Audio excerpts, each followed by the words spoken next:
ஒரு ஊரில் ஒரு பாட்டி ஒரு மரத்துக்கடியில் வடை சுட்டுக்கிட்டு இருந்தாங்க. அப்போ ஒரு காக்கா பறந்து வந்து மரத்து மேலே உக்காந்தது. சுற்றி முற்றி வேடிக்கை பார்த்தது. இப்படி பார்த்துக்கிட்டு இருக்கும்போது பாட்டி வடை சுட்டுக்கிட்டு இருக்கதை பார்த்தது.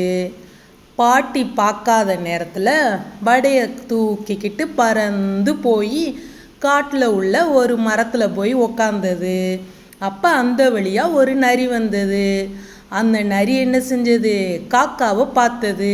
காக்கா வாயில் வடை வச்சிருக்கதை பார்த்தது. உடனே காக்கா கிட்ட போய் எப்படியாவது அந்த வடையை சாப்பிட யோசிச்சது. காக்கா காக்கா, நீ தான் ரொம்ப நல்லா பாட்டு பாடுவியே, எங்கே ஒரு பாட்டு பாடு அப்படின்னு காக்காட்ட சொல்லிச்சு. உடனே காக்காவுக்கு சந்தோஷமாயிடுச்சு.